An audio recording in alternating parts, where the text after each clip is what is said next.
चलिए चलते हैं, अपने हाथों का श्रीफल बनाएं और पूज्य आचार्य श्री के चरणों में निवेदन करें इस मंगल भावना के साथ।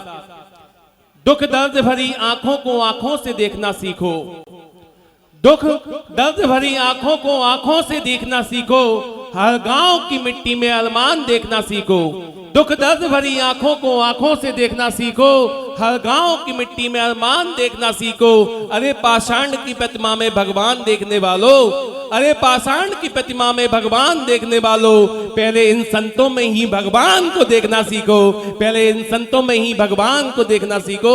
ऐसी मंगल भावना के साथ पूज्य आचार्य श्री के चरणों में निवेदन प्रार्थना अनुनय विनय। आइए, हमारे बीच में आदरणीय मुन्ना जी नरियल वाले हैं, उनने आज 2 प्रतिमा के व्रत ग्रहण करना चाहते हैं। एक प्रतिमा के उन्होंने सागर में ग्रहण किए थे, वो श्रीफल भेंट करके गुरुदेव के चरणों में आशीर्वाद प्राप्त करेंगे और 2 प्रतिमा के व्रत उनको लेने हैं, आए के लेंगे। किसी की चाबी प्राप्त हुई है हमारे मुख्य संयोजक जी से। देखिए, दोपहर को ठीक 1 बजे पुनः सारे इंद्र परिकर को आना है, सौधर इंद्र आदि सबको, माता पिता आदि को 1 बजे से आज पूज्य आचार्य श्री के चरणों में अपनी भावना समर्पित करने के लिए भाजपा के माननीय जिलाध्यक्ष जी श्रीमान सुधीर सिंह जी से निवेदन है वो आए और पूज्य आचार्य श्री के चरणों में अपने भाव अपनी श्रद्धा व्यक्त करें। जी आइए, साथ में अभिषेक जी जैन जिला उपाध्यक्ष जी आ जाइए, साथ में आ जाइए।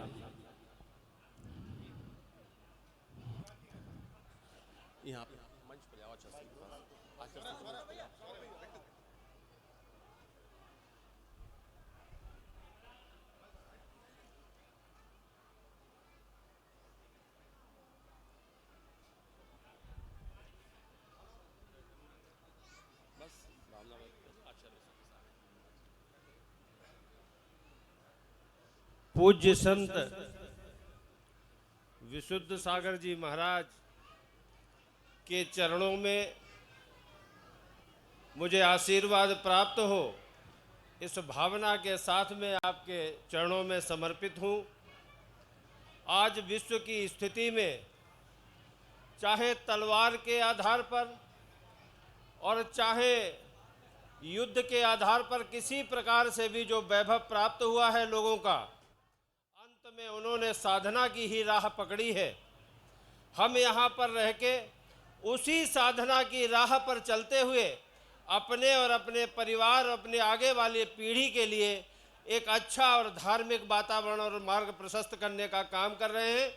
गुरु जी के चरणों में रहते हुए हम सबका कल्याण हो, देश का कल्याण हो, समाज का कल्याण हो, इन्हीं भावनाओं के साथ मैं आपके चरणों में पुनः प्रणाम करते हुए अपनी बहुत बहुत शुभकामनाएं, अपने बहुत बहुत आकांक्षाएं आपके चरणों में व्यक्त करता हूं।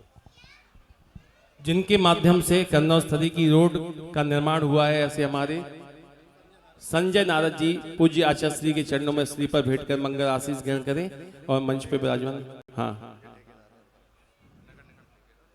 नगर निगम के ठेकेदार साहब है और कन्नौज स्थली तक रोड का पूरा निर्माण हुआ है, इतनी जल्दी निर्माण हुआ है। हाँ, पूज्य आचार्य श्री के चरणों में निवेदन प्रार्थना अनुनय विनय।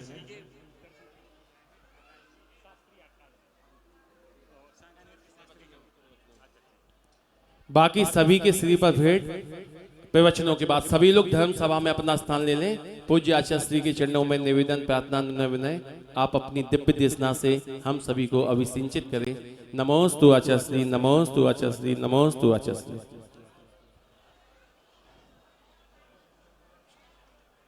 दीदी बैठ जाओ, अभी बैठ जाओ, प्रवचन चालू होगा।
देव्यः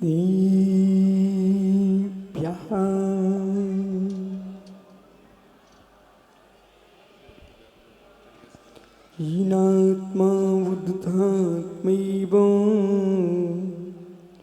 प्रत्थानेव चापुरम् अक्षिणन्ति बोधाय तस्मै सकलात्मने नमः नमोरिहन्ताणं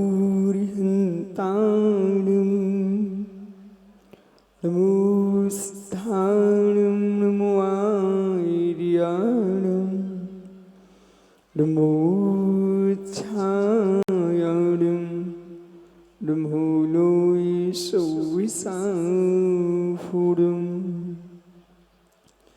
अनंतनम पूर्व सिद्ध भगवान की एक जड़वान शांतिनाथ स्वामी की एक जड़वान महावीर स्वामी की परम पूज आचार्य भगवान पूज्यपाल स्वामी की परम पूज आचार्य रविराग सागर जी मुनि महाराज की समय विश्व धर्म की जय बोलिए पट्टाचार्य श्री विशुद्ध सागर जी महामुनिराज की, पूज्य आचार्य संघ की।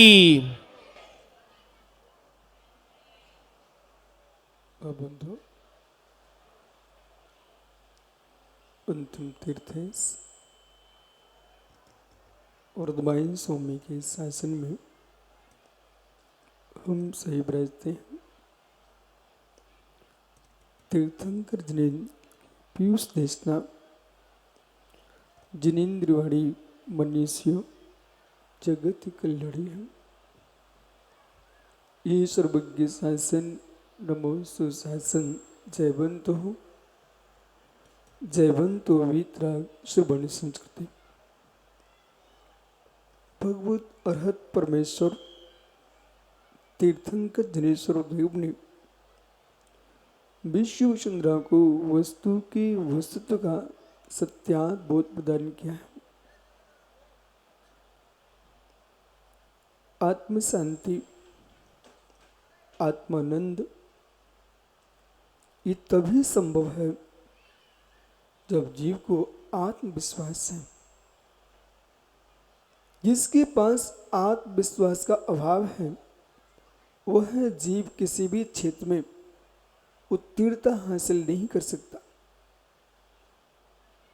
और जहां आत्मविश्वास है, चाहे वह लौकिक कार्य हो पारमार्थिक कार्य हो, वह विफलता को हासिल नहीं कर सकता। आत्मविश्वास और धैर्य आस्था, आत्मविश्वास और धैर्य आस्था, ये तीन को अपने पास रखना 24 घंटे।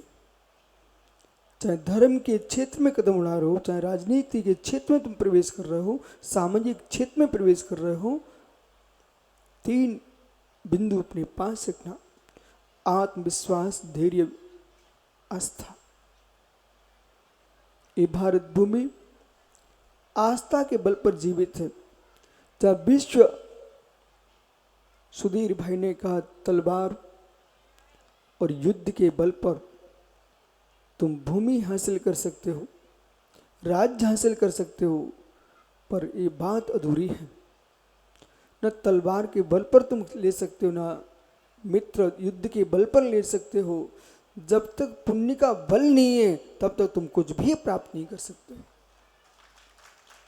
रावण के पास तलवार भी थी, युद्ध भी था,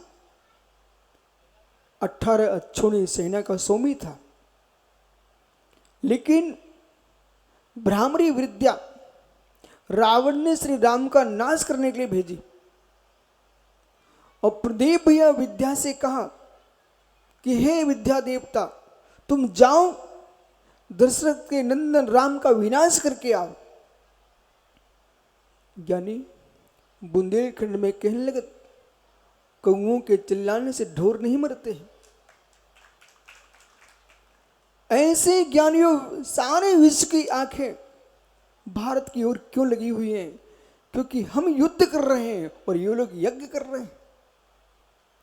विश्व में युद्ध चल रहे हैं और भारत में यज्ञ चल रहे हैं। ये यज्ञ भूमि है, तीर्थ भूमि है, पुण्य भूमि है, पितृभूमि है, ये मित्र तीर्थंकरों, चक्रवर्ती नारायण बलभद्रों की भूमि है। रावण ने बहुत प्रयास किया और राम के विनाश के लिए एक विद्या को भेजा। वो विद्या राम के पास जाती है। रावण के द्वारा भेजी गई विद्या राम के पास जाती है। लंकेश सोच रहा था अब तो मेरा काम हो ही जाएगा। जैसी विद्या देवता श्री राम के मुखमंडल को देखता है, विद्या शर्मा गई। विनाश की जगह 3 प्रदक्षिणा लगाती है। जो विद्या रावण ने राम के विनाश के लिए छोड़ी थी, वो विद्या श्री राम की 3 प्रदक्षिणा लगाती और परिक्रमा लगा के प्रणाम करके वापस आ गई रावण के पास। लंकेश ने पूछा, हे विद्या, क्या तूने राम का विनाश कर दिया? लंकेश, आपने भेजा मुझे अवश्य और वहां पर मैं गई भी, लेकिन सत्य है मेरे द्वारा विनाश उन्हीं का होता है जिनके पुण्य का विनाश हो चुका होता है। जिनके पुण्य का विकास है, मैं उनका विनाश कर नहीं सकती। आप चाहो मैं आपका विनाश कर सकती हूं, क्योंकि तुम्हारा पुण्य क्षीण हो चुका है। लेकिन राम का पुण्य क्षीण नहीं हुआ है, बलवंत है, इसलिए उनका विनाश नहीं हो सकता। अस्त्रों के माध्यम से, शस्त्रों के माध्यम से विभूति को आप प्राप्त कर सकते हो, लेकिन भारत की मिट्टी कहती है शांति चाहिए तो अस्त्र नहीं चाहिए, शस्त्र नहीं चाहिए, शास्त्र चाहिए, साधना चाहिए।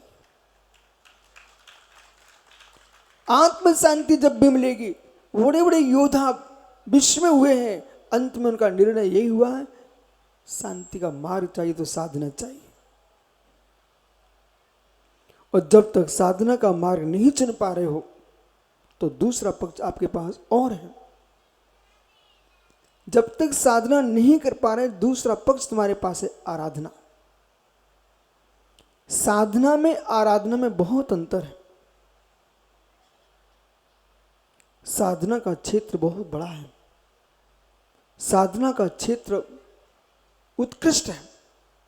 साधना के लिए गृह त्याग करना पड़ता है, साधना के लिए परिग्रह त्याग करना पड़ता है, साधना के लिए वासना का त्याग करना पड़ता है, साधना के लिए निज में वास करना पड़ता है, साधना के लिए मित्र मातृ स्वयं की आराधना करना पड़ती है।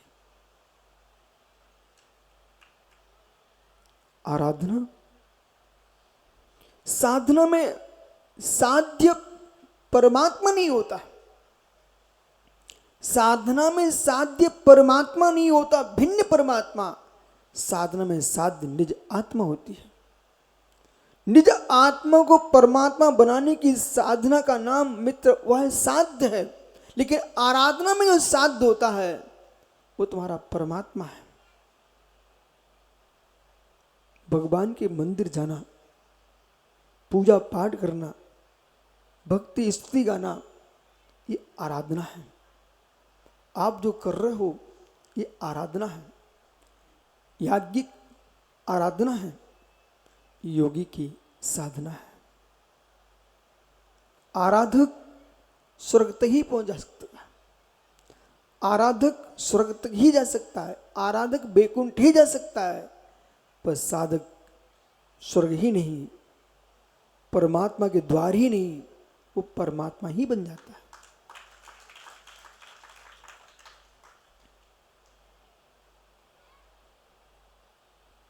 साधक की साधना द्वैत अद्वैत है। आराधक परमात्मा को सामने देखता है, आराधक चढ़ाने की सामग्री को भी देखता है, आराधक बहुत कुछ देखता है, साधक मात्र एक को देखता है।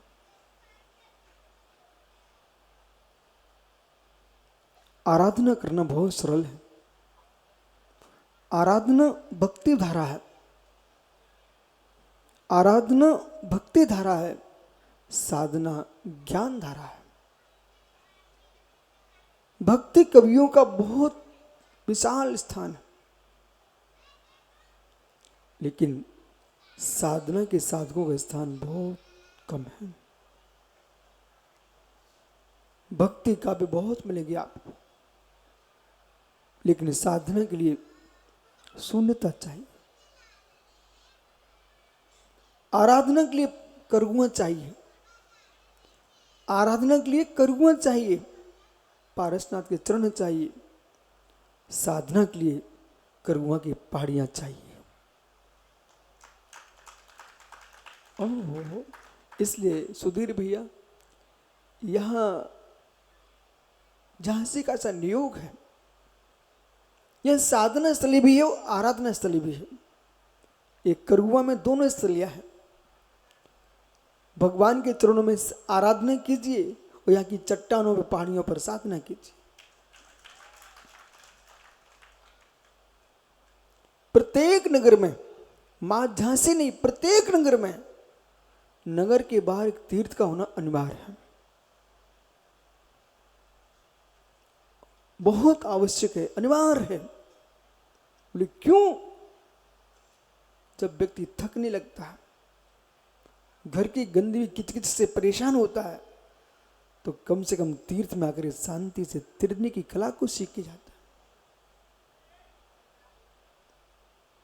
प्रत्येक नगर में एक तीर्थ होना आवश्यक है। नगर की गलियां छोटी हो रही, बहुत बाजार बढ़ रहे हैं। आज तुम यह पंचगढ़ सिटी के अंदर करना चाहो, तुम खोजना पड़ता। क्या तुम भाग्यवान लोग हो, तुम्हारे पास ना विशाल मंडप है, और जितना विशाल मंडप है प्रदीप भैया, उतना विशाल हृदय भी चाहिए। यदि विशाल हृदय नहीं है तो मंडप क्या करेगा? विशाल हृदय चाहिए।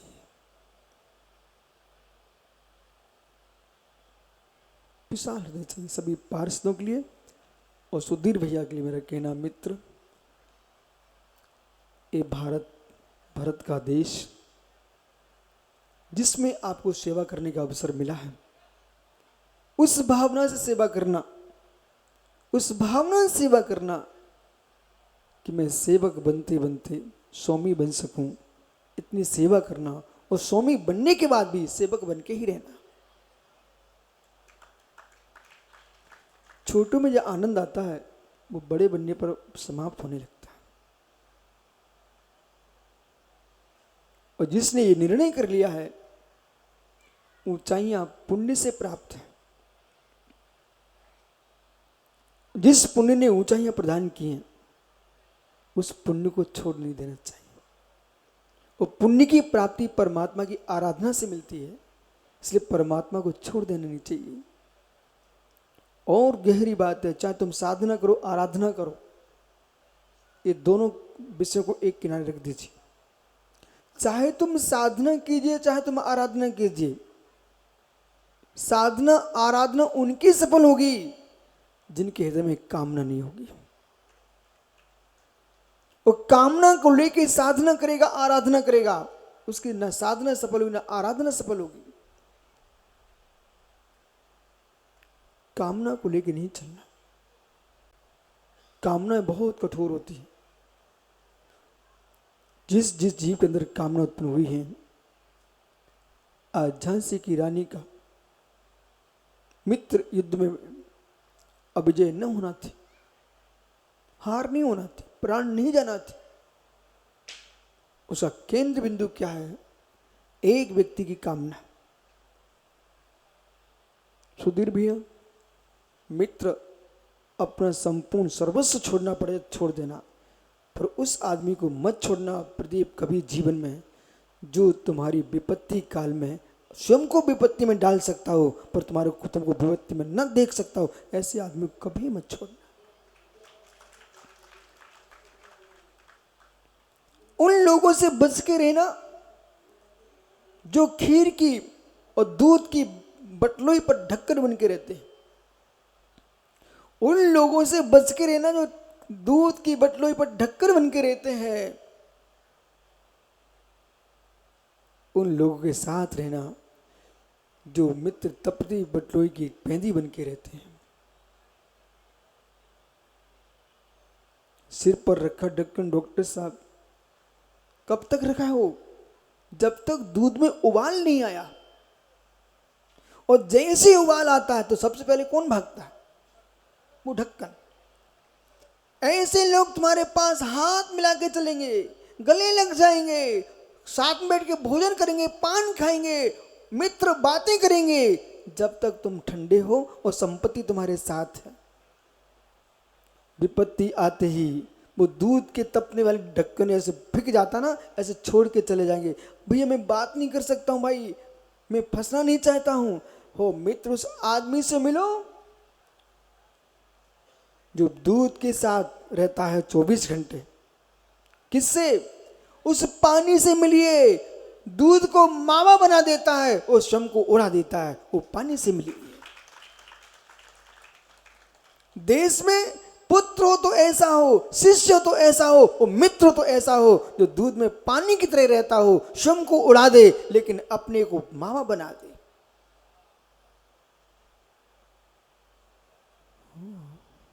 दूध में पानी की तरह। बटलोई के नीचे अग्नि कहाँ लगती है? ये माताओं से पूछो बुंदेलखंडी, ये पतली बतलोई के नीचे मिट्टी की परत लगा देते हैं। मालूम है? पूछो ना जरा। मिट्टी के परत लगा देते हैं। वो मिट्टी कितनी महान उस बर्तन को संभाल के रखती है, वो आंच श्रम झेलती है। माताओं सही है कि नहीं? मैंने कोई परत नहीं लगाई, मैंने लगाते देखा है। हमारे पास तो परत लगाने का समय ही नहीं था, उस समय भी नहीं आया। इसके पहले मुझे गुरुदेव मिल चुके थे। जब परत लगाने का समय था ना, उसके पहले हम तो गुरुजी के पास आ गए थे। पर मैंने परत लगाते लोगों को देखा है कि बटलोई के नीचे मिट्टी की परत लगा रहे। बोले क्यों? आंच झेलेगी मिट्टी, तपेगा दूध, पिएंगे आप। ऐसे ज्ञानियों धनुष मिट्टी के हो जो श्रम आंच झेलने के उपरांत भी कभी पेंदी को छोड़ के नहीं जा रही है। ऐसे लोग तुम्हें संसार मिल जाए, ऐसे लोग धर्म के स्थान पर हों। वे अपने प्राण दे सकते हैं पर प्रण का त्याग नहीं कर सकते। वे लोग किस काम के? आज यहां कल वहां। दल को बदलने वाले लोग ऊंचाइयां कितनी पालें पर श्रद्धाएं नहीं पा सकते। दल को बदलने वाले लोग ऊंचाइयां कितनी हासिल कर ले, श्रद्धाएं नहीं पा सकते हैं। श्रद्धा जब भी मिलेगी तो हरिश्चंद्र को मिलेगी मित्र, भीष्म को नहीं मिलेगी। श्रद्धा हरिश्चंद्र को मिलेगी, विभीषण को नहीं मिलेगी। बोले राम के साथ हो गए तब भी नहीं मिलेगी, तब भी नहीं मिलेगी। श्री राम के पास अवश्य आए थे, लेकिन राजनीति कही कि तुमने भाई के साथ दगा किया है। सत्य है। घर का भेदी, अच्छे बच्चों को याद है घर का भेदी? झांसी को किसने ढाया? झांसी को किसने ढाया? कौन सा गेट है वो राजन भैया?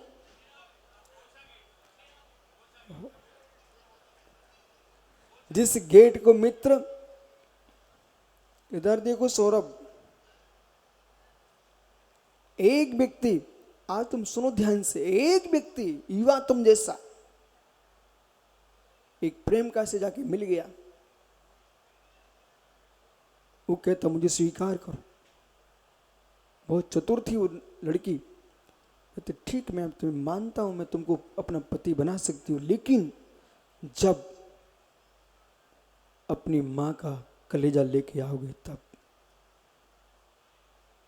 यदि आपको मेरे से प्रीति है, अपनी माँ के हृदय को लेके आइए। नमन, वो पगला चला गया घर।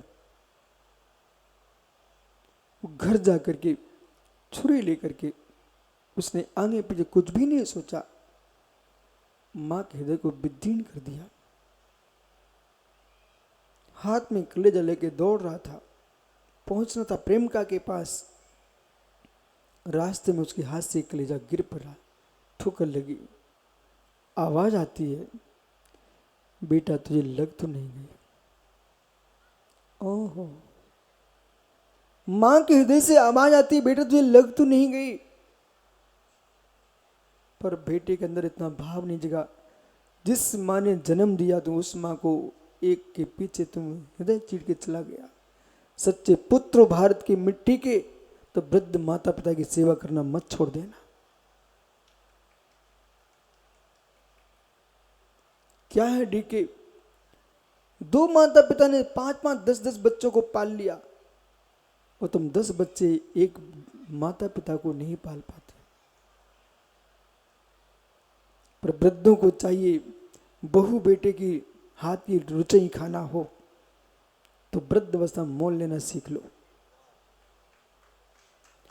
वृद्धों को चाहिए अपने बहू बेटे के साथ अच्छे से रहना सीखना हो तो आज से ही प्रतिज्ञा कर लो कि मैं घर में मौन से रहूंगा। हाथ पैर चलना बंद हो चुके हैं पर जीभ चलना बंद नहीं होती, दिक्कतें हैं।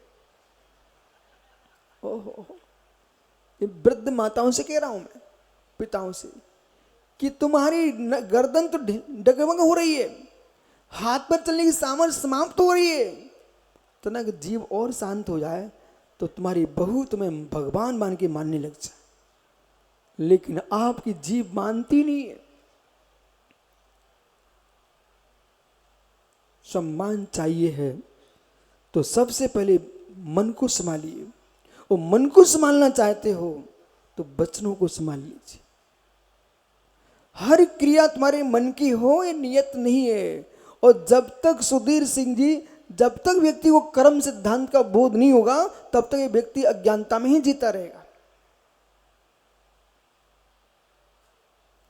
जो कुछ प्राप्त हो रहा है आते जाते दिख रहा है तो हमें घड़ी का कांटा देखना चाहिए।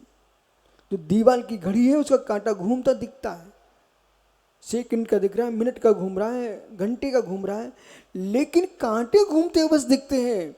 एक कांटे किसके बल पर घूम रहे ये देखना चाहिए।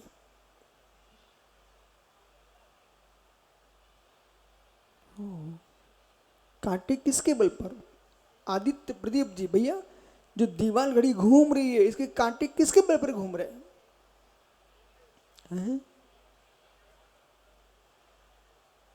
यही तुम भूल करते हो। ललित बैठे क्या बगल में? मित्र, यही भूल कर लेते हो कि आप कांटों को तो देखना जानते हो पर पीछे की सैल जो लगी उसे नहीं देख रहे हो, और पीछे की सैल निकले सारे कांटे बंद हो जाएंगे।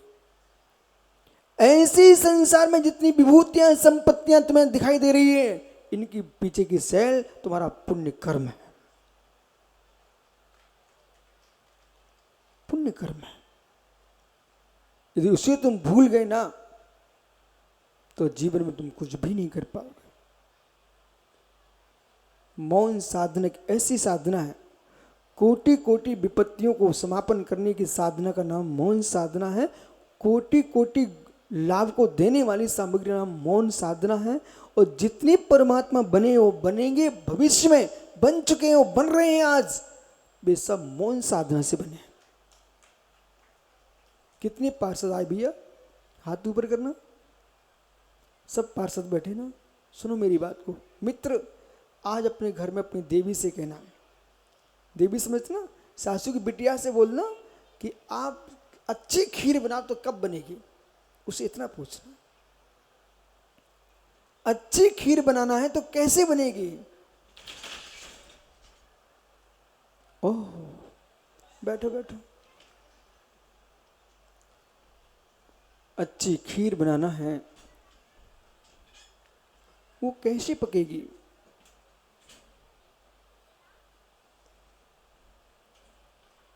सौरभ, शोधर्म की इंद्राणी से पूछ के आ जाओ, जा। पूछ के आओ कि अच्छी खीर बनेगी तो कैसे बनेगी? ढक्कन खोल के बनेगी कि ढक्कन बंद करके बनेगी? इतनी सी बात पूछ के आओ। हैं? इधर देखो, तुम्हें खीर नहीं बनाना, तुम्हें पूछना है मात्र।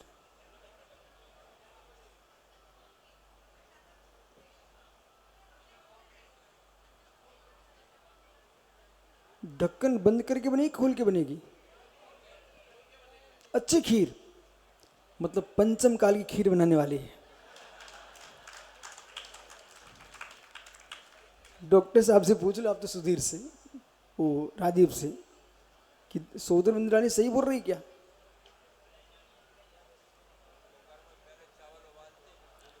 ओहो भैया, खीर बनाना है आपको तो ढक्कन बंद करके बनाएंगे, खोल करके बनाएंगे?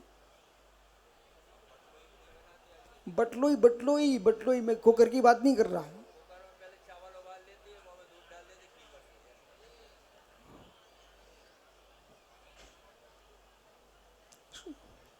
बैठ भाई बैठ। माँ, वो तूरी की दाल को कैसे बनाओगे? उसको भी ढक्कन खोल के, ढक्कन बंद करके। सुधीर, वो राजीव, मैंने इसलिए खड़ा किया है, ये जगत को पता होना चाहिए। दाल बनाओगे, खीर बनाओगे, ये भले ही माता मालूम क्या कुकर में पहले सजा कर फिर दूध डाल के बना रही हैं, वो सही खीर बनाने की विधि नहीं है। पहले चावल फुलाना नहीं चाहिए, दूध में ही चावल फुलाना चाहिए, वो स्वादिष्ट खीर बनती है। अब राजीव, कम से कम एक बात तो मान ली कि तुअर की दाल बनाएंगे तो ढक्कन बंद करना पड़ेगा। मित्र, संसार में जितने विकास को प्राप्त हुए लोग भी ढक्कन बंद करके हुए हैं। तुम अपने देवी से कह देना, देवी बिना ढक्कन बंद किए तुअर की दाल पसीजती नहीं है। ऐसे जब तक मुख बंद नहीं करेगा जीभ, तब तक कर्म पसीजते नहीं है। बैठ जाओ भैया।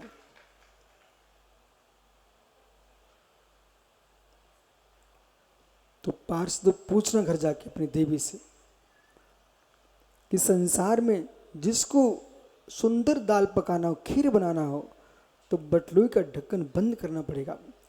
ऐसे विश्व में चाहे लौकिक सिद्धियां चाहिए, परमार्थ सिद्धि चाहिए, उन्हें अपनी जीव को संभाल के बोलना पड़ेगा। अंधों के अंधे ही होते हैं, ऐसा कहकर के महाभारत नहीं करवाना है। जो है सो है। इतना शब्द बोला माता द्रौपदी ने, अंधों के अंधे ही होते, उसका परिणाम क्या निकला? महाभारत हो गया। इतिहास में साक्षी है, विश्व का सबसे बड़ा युद्ध महाभारत का हो गया। हे मित्र, घर घर के युद्ध मिटाना हो तो वचन संभल के बोलना चाहिए। बड़े बड़े युद्ध भी हो रहे हैं, कल कुछ बोलना, परसों कुछ बोलना। व्यक्ति को एक शब्द बोलना चाहिए, क्योंकि बड़े लोगों की वचन ही प्रमाणित होते हैं। सैनिकों की मुद्रा की महिमा है और नेताओं के वचनों की महिमा है। एक सैनिक के लगे फूल में उसकी महिमा बढ़ा रहे हैं, लेकिन जो नेता अल्प शब्द बोलता है और सही बोलता है और हर प्रकार के लोगों को साथ लेके चलता है। क्षत्रिय पुरुष देश में राज्य क्यों किए? क्योंकि उन्होंने क्षत्रित्व का पालन ऐसे किया कि जब छतरी होती है, प्रदीप भैया, छतरी होती है ना, छतरी, वो छतरी किसको धूप से बचाती है? बालक को कि बूढ़े को कि वृद्ध को कि जानवर को कि मनुष्य को? छतरी किसके लिए लगती है? सम्राट हो तब भी उसको छतरी पानी से रक्षा करेगी, धूप से रक्षा करेगी। जैसे मित्र छतरी के अंदर भेदभाव नहीं होता है, ऐसे शासक के प्रति भेदभाव नहीं होता है, वही विश्व का शासक हो सकता है। और जिसने मात्र एक जाति को देखा, एक वर्ण को देखा, एक मजहब को देखा, मित्र एक पंथ को देखा, एक परंपरा को देखा, वो अपने घर को देखा है, घर वाले डह जाते हैं। एक घर को मत देखिए, देखना चाहो तो भारत देश को देखिए। देश के मुखिया को देश देखना चाहिए और साधु पुरुषों को विश्व देखना चाहिए।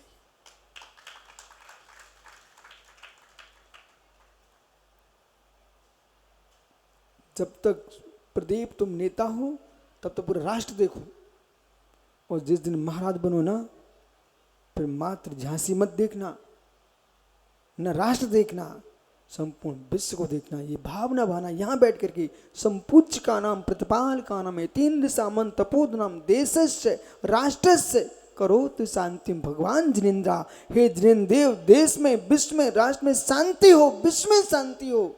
न यूक्रेन का युद्ध हो, न रूस का युद्ध हो, न समुद्र में युद्ध हो। यदि मेरे मित्र युद्ध न हो, अपने अपने देश की रक्षा करो, शांति के साथ जियो। ये भारत की मिट्टी का सूत्र गूंजता है। एक बार सभी मुनियों ने बैठ करके इस शांति भक्ति का पाठ किया और किसी ने सुधीर भैया उसको व्हाट्सएप पे छोड़ दिया। लोगों के समाचार मालूम क्या है? ये भावना तो जैन मुनि ही भा सकते हैं। बोले क्यों? मित्र, भावना भाने में क्या जाता है? अपना नाम वहां मत लिखाइए। इसने आग लगाई है। जंगल में लगी आग के लिए एक चिड़िया पानी चोंच में भर के लेके जा रही है, उस आग को बुझा रही है। ये डॉक्टर साहब पहुंच गए, बोले चिड़िया तू क्या कर रही है? ऐसा करने से क्या आग बुझ जाएगी? चिड़िया क्या कहती है? मुझे मालूम है, मेरी चोंच के पानी से आग तो नहीं बुझेगी, परम सत्य है। पर जब इतिहास लिखा जाएगा तो मेरा नाम हुआ नहीं होगा कि आग लगाई थी, मेरा नाम हुआ होगा कि आग बुझाई थी। इसलिए जीवन में ऐसा जीवन जीना सीखो कि आग लगाना मत सीखो, आग बुझाना सीखो। ये कब बना पाएंगे आप? जब तुम्हारे मस्तिष्क में सत्वेश मैत्री में सूत्र गूंजेगा। सुब्रत सागर जी, इतना सूत्र लेके तुम सुधीर भैया को दे देना। अहो ज्ञानी सत्वेश मैत्रम, ये संपूर्ण देश की संपूर्ण पार्टियों को सौंप देना। यदि देश पे भारत पे साम्राज्य करना चाहते हो तो भेदभाव से नहीं कर सकते हो। भारत पे साम्राज्य वही कर सकेगा जिसके अंदर सत्वेश मैत्री की भावना होगी, क्योंकि ये देश एक का नहीं है, ये देश गुलस्ता है। बगीचा कभी एक वृक्ष का होता ही नहीं। एक उद्यान में मित्र आम्र भी है, मौसम्बी भी है, जामुन भी है, अनेक प्रकार के फलदार वृक्ष हैं, उसका नाम बगीचा होता है। अनेक भाषाओं का भाषी, अनेक पंथों से भरा देश, फिर भी एक, उसका नाम भारत देश। जहां एक ही भाषा के भाषी लोग रह रहे हैं, एक ही परंपरा को मानने वाले लोग हैं, वे तो आपस में लड़ रहे हैं। एक भाषा बोलने वाले हैं और एक ही सिद्धांत को मानने वाले, एक धर्म को पंथ को मानने वाले, और फिर भी आपस में लड़ रहे हैं। और भारत देश को देखो, अनेक परंपराओं से भरा होने पर भी अखंड एक है। कारण एक क्यों? क्योंकि इसमें अनेकांत है, इसमें अनेकांत, इसमें शादबाद भरा हुआ है।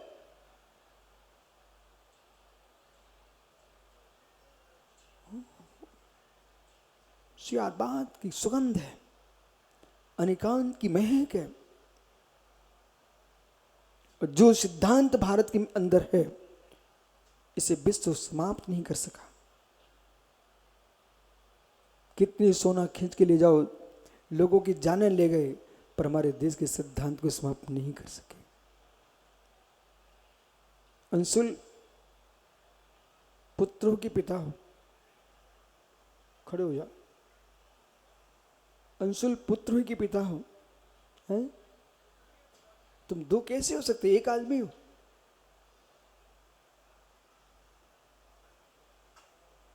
तुम एक आदमी दो कैसे हो सकते बेटा? बोलिए। हैं? अच्छा, तुम कह रहे थे बच्चा, कैसे बच्चा है वो? अंशुल, तुम पुत्र भी हो पिता भी हो। सुधीर ये सही बोल रहा है क्या? सही बोल रहा है। अब बताओ, देश का कौन आदमी शादबाद नहीं जानता? पार्षदों, ये कह रहा है कि मैं पुत्र भी हूं पिता भी। सही बोल रहा है क्या? सही बोल रहा है? अच्छा, अब आप कैसे कह सकते मैं जैन धर्म नहीं मानता? जो एक साथ पुत्र भी माने और पिता भी माने वही तो जैन है।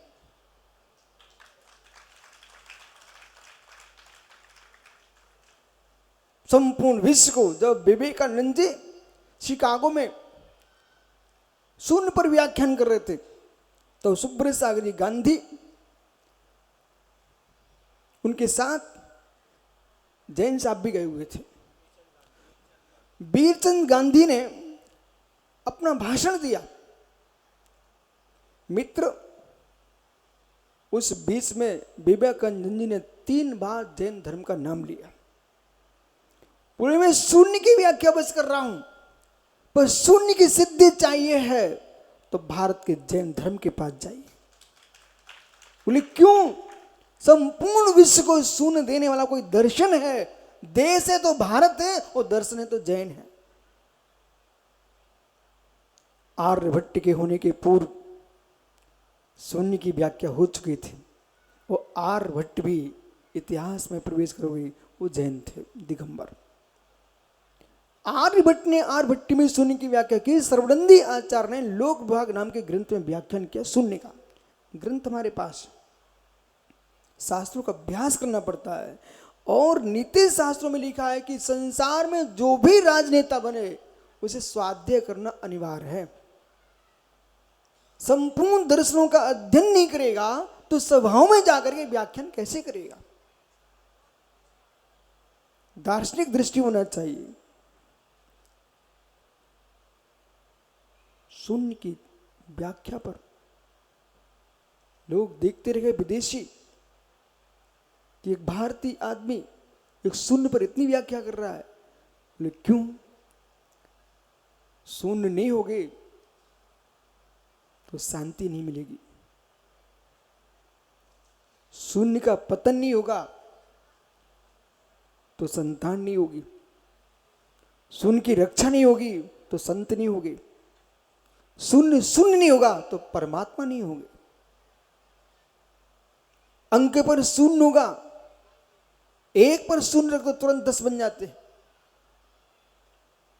ऐसी वासना से शून्य हो जाओ, एक समय तुम साधु बन जाते हो। और योगों से शून्य हो जाओ, योगी बन जाते हो। और कर्मों से शून्य हो जाओ, परमात्मा बन जाते हो। ये भूल आदित्य जी की है और ये वरुण की है। क्यों ऐसा कह रहा हूं? इनको चाहिए है कि देश की सभाओं में जाते समय नेताओं के बीच में उन्हें बोलना चाहिए इस बात के लिए कि मित्र दूरियां दूरियां बनाती हैं, नजदीकता में आएंगे तब आपको मालूम चलता है कि भारतीय ऋषि मुनियों का चिंतन क्या चल रहा था। जो पंथों में बांटे देश को वो भारत के ऋषि का चिंतन नहीं है। जो देश को बांटे मजहब में वो भारतीय चिंतन ही नहीं है। देश की अखंडता की बात करता हो, विश्व को अखंड देखे, वो भारत के ऋषि मुनि की चिंतन है। जो लोग जाति के नाम पर, पंथों के नाम पर, तीर्थों के नाम पर भारत में विघटन खड़ा करा रहे हैं, ये मुनियों का, साधुओं का चिंतन ही नहीं है। ये तो कसाईयों की विचारधारा है। चिंतन साधु का वो होता है कि इससे मैंने पूछा, अंशुल तुम पुत्रों के पिता हो, बोलिए दोनों हो, भाइयों के भतीजे हो,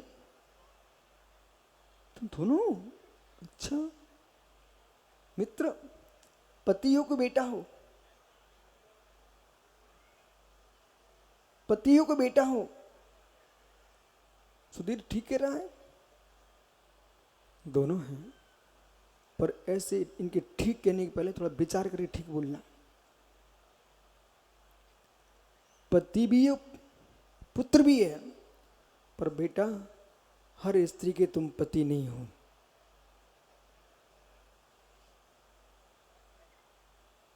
हर स्त्री के पति नहीं हो, अनर्थ हो जाएगा, रावण बन जाओगे 1 मिनट के अंदर।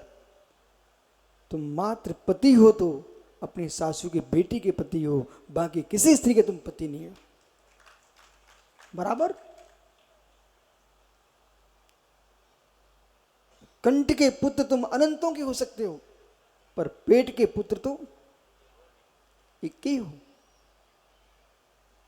अब जैसे भाई अंशुल कह रहा मैं पति भी हूं, पुत्र भी हूं, भाई भी हूं, सब कुछ मैं हूं, ऐसा देश का विश्व का कौन सा आदमी हो जो इसे नहीं मानेगा?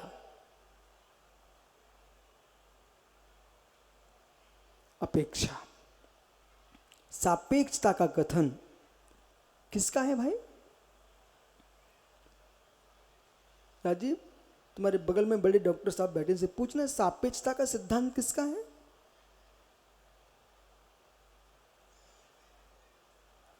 सापेक्षता का सिद्धांत कौन से वैज्ञानिक का है?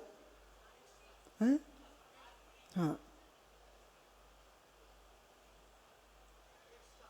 हाँ, सापेक्षता का सिद्धांत कौन सा वैज्ञानिक मानता है? आइंस्टीन। अच्छा अच्छा, इनका जन्म कब हुआ था? अच्छा, 100, 200, 500 वर्ष पहले हुआ होगा।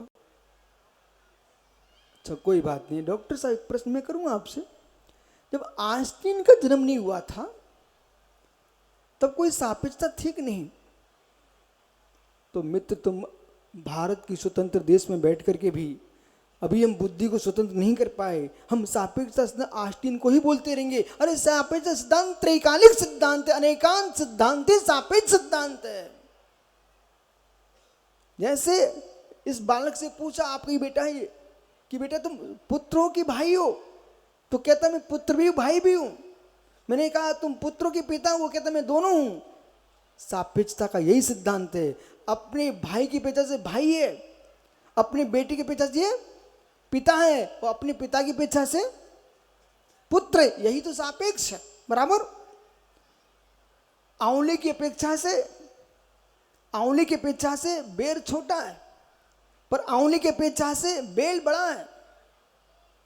आंवले की अपेक्षा से बेर छोटा है, और बेल की अपेक्षा से आंवला छोटा है, और बेर की अपेक्षा से आंवला बड़ा है। मित्र, कौन छोटा कौन बड़ा बताइए अब?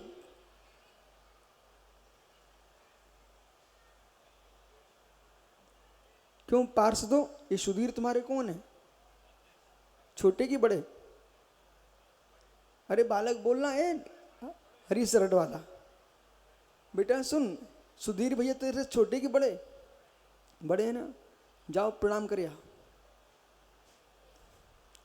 जल्दी लौट के आना। हो, देखा बेटा, झुक जाओ, झुकाना अपन सीख जाते। एक और बेटा तुम्हारा मंत्री बता नीचे बैठा भाई, वो प्रदीप भाई। आदित्य तुम छोटे के बड़े बेटा?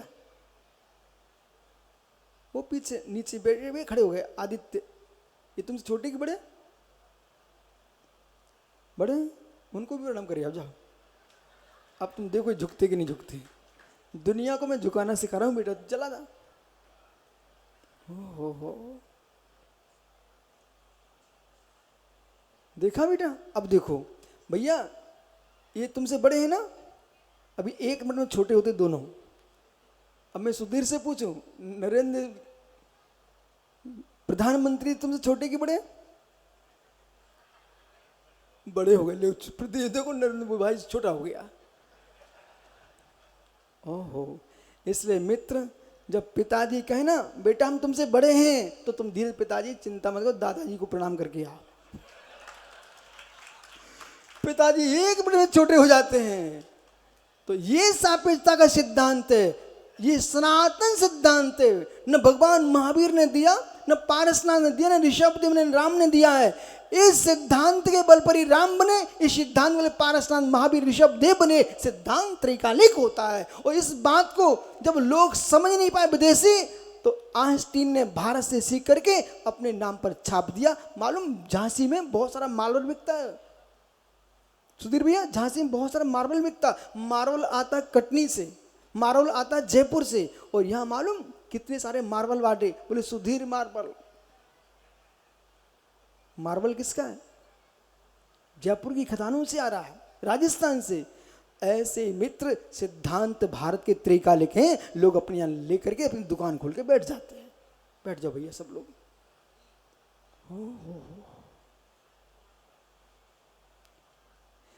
जब तुम छोटे भी हो सकते हो, तुम बड़े भी हो सकते हो, पति पुत्र सब कुछ हो सकते हो। यदि ये सिद्धांत व्यक्ति घर घर में लगाना प्रारंभ कर दे, तुम्हारे घर में 10 चूल्हे रखे ही नहीं जा सकते। होता जब है संगी जी, जब तुम खिंचते हो, नहीं आ तो गिलकी ही बनेगी। अरे छोटा भाई कह रहा था आज भिंडी बना लो, तो तुम क्या भैया आज छोटे भाई की इच्छा की पूर्ति कर दो, कोई बात नहीं है। यदि ऐसा अनेकांश सीख लिया ना, सासू कुछ कहती बहू मान ले, बहू मानती तो सासू मान ले। अब सासू क्या सोचती इसकी कथा में सुनाई देता। सासू सुधर जाए तो विश्व सुधर जाए। ओ हो सुधीर भैया, ये जिस दिन सासू भी हमसे नाराज हो जाएंगे, बस नाराज होना नहीं, मैं तो कथा कर रहा हूं। एक भिखारी था, पूरे झांसी में मांगता था। पर एक ऐसी सासू माँ थी सेठानी, वो कभी एक चुटकी आटा भी नहीं देती थी। पर भिखारी का नियम था कि मैं तो झांसी का एक घर नहीं छोड़ू, और सासू का नियम था मैं एक तनक सा भी दाना नहीं जो दूं उसको। पर उसने भी नियम ले लिया, चलो सब जगह तो मिलता है, एक जगह ऐसी थी, प्रतिदिन जाता था। माँ तेरा भला हो, कल्याण हो, कुछ भीख डाल दे। उसका बोले आंगन जाओ, आप व्यवस्था नहीं है अभी, बाद में देखेंगे। वो इतना सीखे थे। एक दिन घटना घटी क्या, उस सासू चली गई बाहर, पर भिखारी प्रतिदिन की भांति आया। और वरुण की पत्नी ने कहा कि माँ कहती थी कि तुम जाओ, व्यवस्था नहीं है। तो उसने भी सीख के बोल दिया कि भैया जाओ, आप व्यवस्था नहीं है। अब मां लौट के आ रही थी, रास्ते में भिखारी मिल गया उसको, दोनों ने पहचान लिया। वो मां पूछती है, अरे तुम मांगने नहीं गए क्या आज? बोले मां मैं तो गया था मांगने। फिर क्या हुआ, आपको हमारे घर से भीख मिली कि नहीं मिली? बोले कहाँ मिली? बोले आपकी बहू ने मना कर दिया। बोले बहू ने मना कर दिया, चलो मेरे साथ। कैसे मना किया बहू ने? वो सोचता कि आज तो बड़ा भाग जग गया कि हमें भीख देने वाली। मालूम वो भिखारी को 2 किलोमीटर वापस लेके आई और बहू पर चिल्लाई। बोले तुम कौन होती मना करने वाली? तुमने मना किया कैसे इसको कि भीख नहीं मिल सकती है? अब बेचारा सोचता कि आज तो पक्के में मिलेगी। फिर सीधी खड़ी हो गई। अब वो कहती है भीख नहीं मिलती, आप आगे जाइए। बोले मना मैं करूंगी ना, तो मैं सासू हूं। तो मित्र हे सासू, भिखारी बहू को डांट दिया और भिखारी को चला दिया, पर चुटकी एक नहीं डाली। तो ये सासुओं की बुद्धि ठीक हो जाए तो घर में कई बहू मिट्टी का तेल न डाले। ओहो, पर बहुओं का कर्तव्य है जैसे अपनी माँ को मानती हो, जैसे सासू को मानने लग जाओ तो सासू तुम्हें क्यों परेशान करे। और फिर भी ना होए तो मित्र समझ लो पूर्व भव का बैर है। अनेकांत अनेकांत अनेकांत। सापेक्षता का सिद्धांत, सापेक्षता का सिद्धांत स्याद अस्ति स्याद नास्ति, स्याद अस्ति नास्ति, स्याद अवक्तव्य, स्याद अस्ति अवक्तव्य, स्याद नास्ति अवक्तव्य, स्याद अस्ति नास्ति अवक्तव्य। ये शाद भंग है और वस्तु अनंत धर्मात्मक है, इसलिए का नाम अनेकांत है। इस सिद्धांत को विश्व को देने वाला कोई सिद्धांत है, भारत की मिट्टी है। जितने वर्तमान के संपूर्ण जो विषय बन रहे हैं इन सिद्धांतों के बल पर बन रहे हैं। अंत में जो शून्य पे चला जाता है जीव, तो अवक्तव्य पर चला पहुंच जाता है। व्यवहार दृष्टि, परमार्थ की दृष्टि जब जीव देखता है, श्रुतेन लिंगेना, श्रुत से, हेतु से और स्वानुभव से। योगी की दृष्टि श्रुत से, हेतु से, स्वानुभव से। 3 बातें ध्यान दो। विद्वान हो, साधु पुरुष हो, राजनेता हूँ, परिवार के मुखिया हूँ। 3 बातों पर ध्यान दो डॉक्टर साहब। श्रुतेना, लिंगेना और समीक्षा अपने अंतःकरण से। इसके बल पर ही विश्व चल रहा है। समझाऊं आपको क्या? जितने वैद्य हैं, श्रुतेना, लिंगेना, अंतःकरण। आपने आयुर्वेद शास्त्र पढ़ा, चाहे आप अंग्रेजी विद औषधियों के डॉक्टर हों, साइंस वाले हों, प्रश्न है श्रुतेना। सबसे पहले अध्ययन किया है, अध्ययन के उपरांत श्रुत का पारायण किया, अध्ययन के उपरांत आपके गुरु का उपदेश है। किसी ना किसी गुरु तो आपने बनाया ही है, गुरु का उपदेश चाहिए। लिंगेना, इसका ज्ञान होना अनिवार्य है। लिंगेना, लिंगेन यानी अनुमान, हेतु। आप नाड़ी देखते ना भैया, तो ये क्या चल रहा है? लिंगेना, बात पित्त कफ, ये तो देख लिया आपने। हेतु खोजेंगे, ये मौसम से हुआ है कि खाने से हुआ है कि टेंशन से हुआ है। अब टेंशन किससे हुआ है? धन हानि से हुआ है कि लाभ से हुआ है कि घर के विसंवाद से हुआ है कि पड़ोसी के झगड़े से हुआ है कि किसी ने धमकी दे दी है। ये सारे विषय समझ में आ जाए ना, व्यक्ति को दवाई कम खाना पड़ेगी। बराबर है? हेतु खोजिए। बिना हेतु के खोजे बिना कोई निर्णय देता ना, वो निर्णय गलत होगा। टेंशन से सिर दर्द कर रहा है और सिर दर्द की दवाई खिला दिए। मेरा सोच तो यह है कि विक्स और बाम तो कभी लगाने नहीं चाहिए। अब बाकी तुम डॉक्टर से पूछ लो। राजीव भैया, आपका क्या विचार है? मेरा विचार ऐसा है, कितने सिर दर्द करे विक्स और बाम नहीं लगाना। आपका विचार क्या है? पक्का? ये पीयूष पवन है ना, ये पंडित लोग, आजकल हर व्यक्ति रेकी सीख रहा है, एक्यूपंक्चर सीख रहा है। हमने इनको सीख लिया है कि ये लोग क्या करते, दबा दो खस के। वो यहां दर्द हो रहा था, सो यहां दर्द खड़ा कर दो, सो अपने आप उसकी बुद्धि वहां से यहां आ गई। वो बाकी तुम पूछो 2 नेताओं से, आप नेताओं से पूछो, कहीं विसंवाद हो रहा हो, उसे शांत करना, दूसरी और करा दो, सो वहां की बुद्धि वहां चली जाए। ओहो मित्र, समझिए, साधु बनने के बाद मैं क्या बताऊं सुधीर भैया, इतनी बुद्धि बढ़ जाती है, अपने आप बढ़ जाती है। उसका कारण है, एक विद्यालय में पढ़ने वाला छात्र कभी ज्ञानी नहीं बन सकता। विद्यालय के बाहर जब निकलेगा और देश के कोने कोने में घूमेगा, तब वो ज्ञानी बनेगा। और देश में आपको ज्ञान प्राप्त हो तो विदेश में घूमिए, पर्यटन से ज्ञान बढ़ता है। और जो माता पिता अपने बच्चों को घर के बाहर ही नहीं निकालना चाहते, जैसे घर में पले पिल्लों के पैर टेढ़े पड़ जाते। बेटा हंस रहे हो? गलत बोल दिया क्या? हाँ मैं तो सही बोलता हूँ ना। घर में पले पिल्लों बिल्कुल छोड़ते ही नहीं, उसके पैर टेढ़े पड़ जाते हैं। ऐसे घर के माता पिता बच्चों को छोड़ते ही नहीं है, उनकी बुद्धि टेढ़ी हो जाती, छोटी बुद्धि को हो जाते बच्चे। बाहर निकलने पर बोध होता कि संसार में क्या है।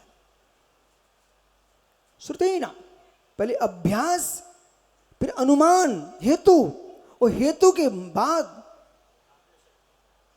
फिर मित्र, गुरु उपदेश। तो पहले चाहिए सबसे पहले, और गुरु उपदेश भी मिल गया, श्रुत भी मिल गया, अनुमान भी मिल गया। अब चलेगा यथात्म शक्ति।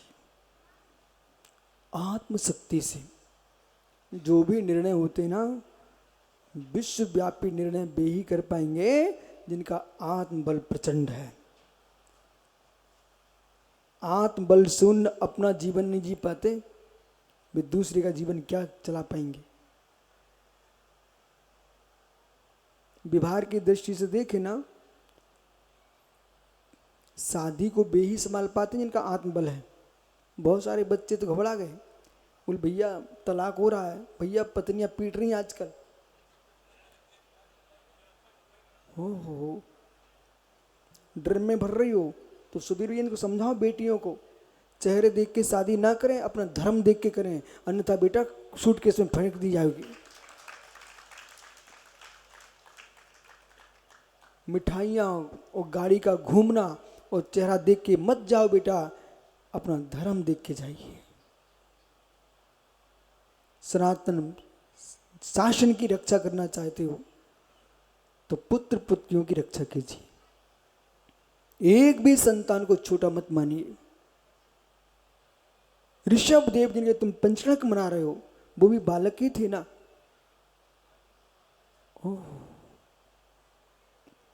जगत को वर्धमान देखना चाहते हो तो संस्कारों को वर्धमान कीजिए।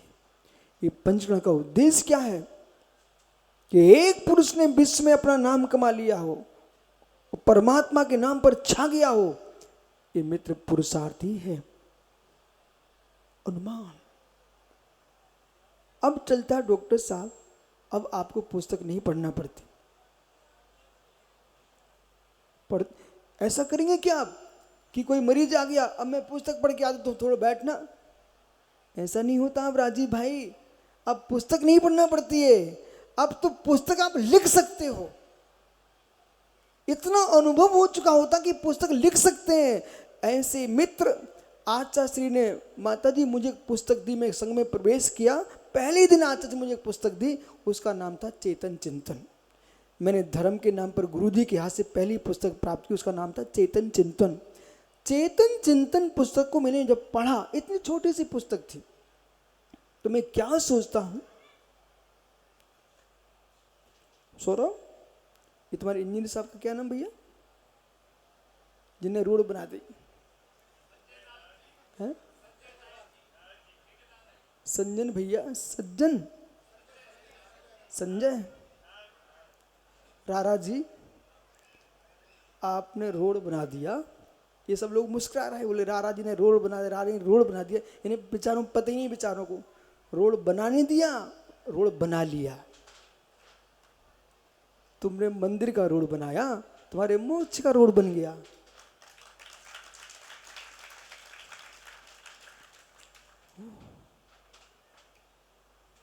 कोई भी वेद पुस्तक पढ़ने नहीं जाएगा।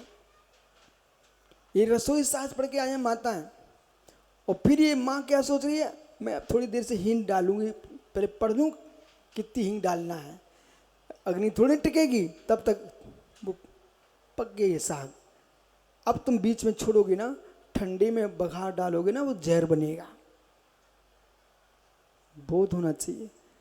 तो अब अध्ययन पहले करना पड़ता है, फिर गुरु के पास अनुभव लेना पड़ता है।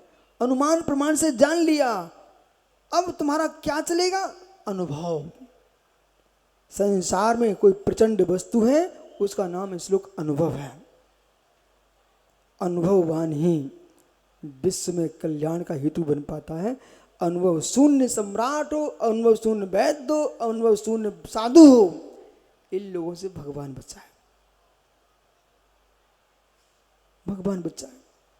अनुभव होना चाहिए। वो अनुभव कैसे मिलेगा, वृद्धों के पास बैठना चाहिए।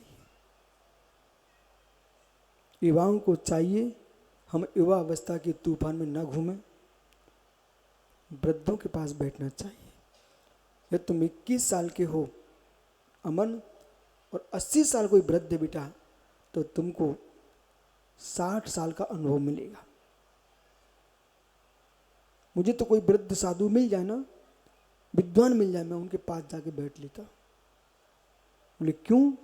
ज्ञानार्णव ग्रंथ में स्पष्ट लिखा है कि वृद्धों की सेवा करना चाहिए, वृद्धों से ज्ञान प्राप्त करना चाहिए।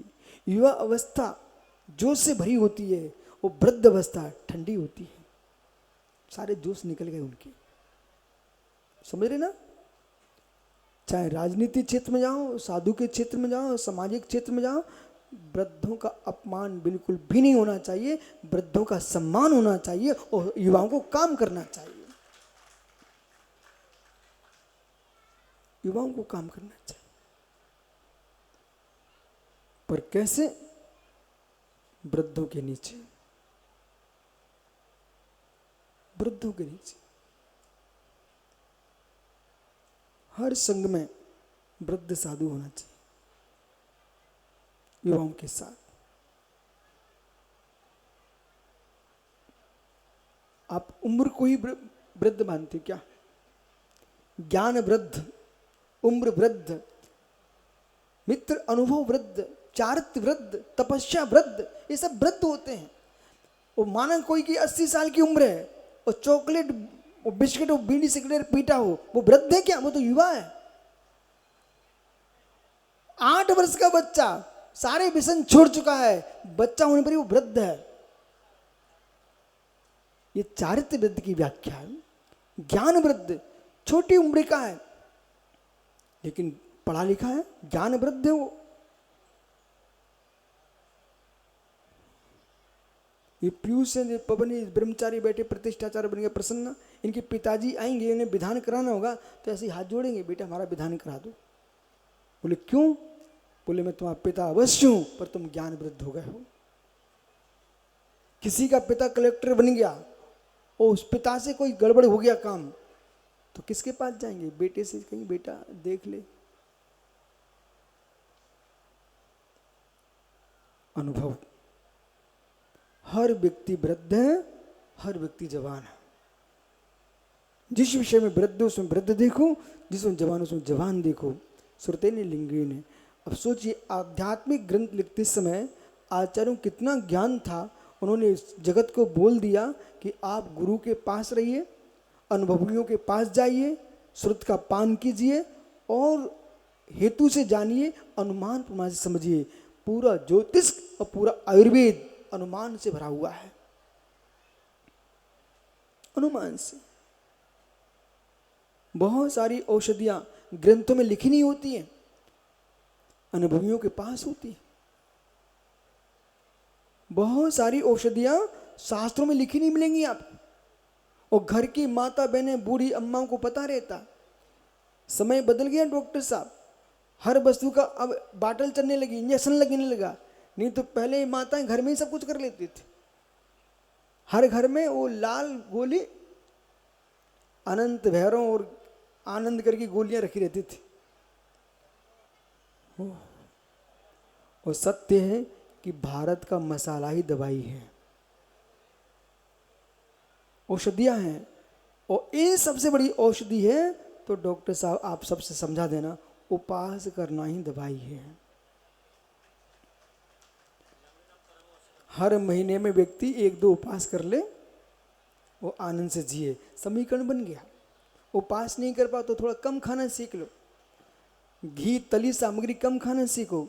जितना तला तला खाओगे उतना जल्दी ऊपर जाओगे, और जितना आप नीरस खाओगे तो जीवन पूरा जी पाओगे। इसलिए भोजन नीरस हो, स्वभाव सरस हो। डॉक्टर साहब ये तुम्हारा भाई हमसे कल क्या पूछ रहा था, ये तुम्हारा ये मंत्री, बोले गुरुजी ये तो बताइए आप मीठा खाते नहीं हो, मीठा बोलते कैसे हो? उनके बहुत ज्ञानी जीव हो गया है। क्या पूछ रहा था हमसे? बोले आप मीठा खाते नहीं, मीठा बोलते कैसे हो? अरे मीठा खाने से मीठा नहीं बोलता है, मीठा जीने से मीठा बोलता है। कसाय का नमकीन छोड़ दो, तुम भी मीठा बोलोगे बेटा। कसाय का नमकीन खाना बंद कर दो, हर व्यक्ति मीठा बोलेगा। इसलिए ज्ञानी जाओ, आज बहुत अच्छा आनंद है। आज मध्याह्न में, कल तक प्रभु को आपने खूब राग रंग में देखा, अभी खूब बारात की महिमा गाई जाए तो आदि कुमार की महिमा गा रही थी। बेटा तैयार हो जाओ, दोपहरी में तुम्हारी दीक्षा होना है।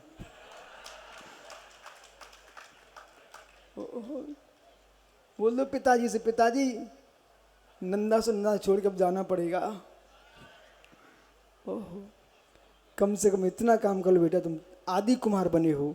जीवन में कभी ऐसे स्थान भोजन करने मत जाना जहाँ मांस पकता हो। चाहे देश में रहो विदेश में जाओ, जहाँ 2 सामग्री एक बनती हो, ऐसे स्थान पर कहीं भोजन नहीं करना। पक्का? नौ नमो कर पढ़ लो, तुम्हारा जीवन सफल हो जाए।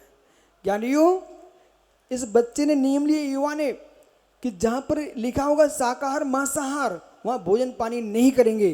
कितने लोग नियम ले सकते हैं? बहुत बढ़िया। आज आया आनंद कि मित्र कम से कम शुद्ध शाकाहार में जाना, वहां पानी भी पीने मत जाना।